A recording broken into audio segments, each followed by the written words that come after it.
नमस्कार दोस्तों, आज मैं लेकर आई हूँ एक पारिवारिक कहानी। हमारी कहानी आपको अच्छी लगे तो प्लीज हमारा चैनल सब्सक्राइब करें।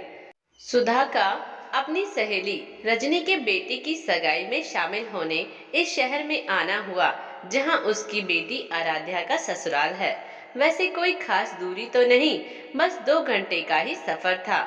अभी महीना भी नहीं हुआ उसकी बेटी आराध्या की शादी को, और हफ्ते भर पहले ही तो वो अपने मायके सुधा जी के पास 3 दिन रहकर गई थी।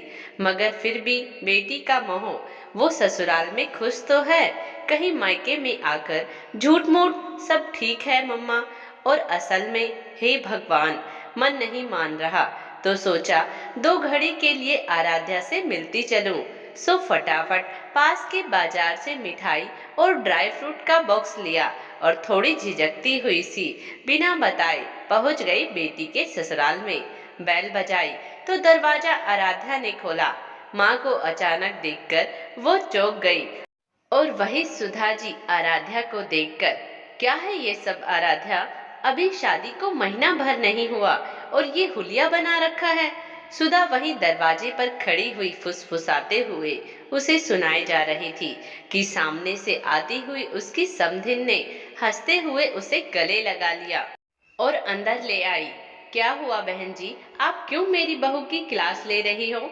शायद उन्होंने सुधा को आराध्या को डांटते हुए सुन लिया था। सुधा थोड़ा झेपते हुए बोली, कुछ नहीं बहन जी, बस इसके इस पहनावे पर इसे जरा समझा रही थी। साड़ी सलवार सूट की जगह जीन्स टी शर्ट। अरे क्या दिक्कत है जीन्स टी शर्ट में? और आपके यहाँ भी तो पहनती थी ना? आराध्या की सास तो जैसे उसकी पैरवी ही करने लगी।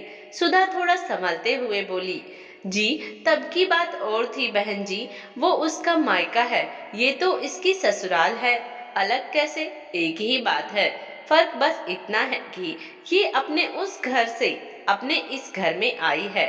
जो वहां बेटी के लिए सही था, वो यहाँ बहू के लिए गलत कैसे हुआ भला? कहते हुए मुस्कुरा दी। समधिन का जवाब सुनकर सुधा तो जैसे लाजवाब हो गई। जी, कह तो आप सही रही हैं, और अब वह जवाब में क्या बोलती। सही कह रही हूँ ना, इसीलिए आपको कोई टेंशन लेने की जरूरत नहीं है। ये मेरी बहू मेरे लिए बेटी जैसी ही है, और फिर बहू को बेटी जैसा बनाने के लिए पहले सास को भी माँ जैसा बनना पड़ता है। और ये मत समझिए कि मैं इसे कुछ कहती नहीं, कल खूब डांट पड़ी है इसे, पूछिए जरा। समधिन आराध्या की तरफ देखती हुई बोली, सच्ची मम्मा, मम्मी प्यार भी आपके जैसा करती है और डांटती भी बिल्कुल आपकी तरह ही है। आराध्या माँ के गले लगते हुए बोली। समधिन ने डांटा, क्या? हे भगवान, कहीं कोई गलती तो? सुधा की तो जैसे जान सूख गई। कुछ गलती हो गई क्या बहन जी? जी, वही गलती जो आपको हमेशा रहती है मुझसे, फ्रूट्स ना खाने की। आराध्या ने नाक मुंह सिकोड़ते हुए कहा। हे भगवान, ये कैसी सास बहू की जोड़ी है?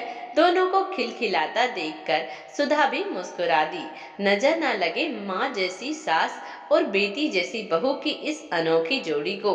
दोस्तों, आज की हमारी कहानी आपको कैसी लगी कमेंट्स बॉक्स में जरूर बताइएगा, और प्लीज हमारा चैनल सब्सक्राइब करें।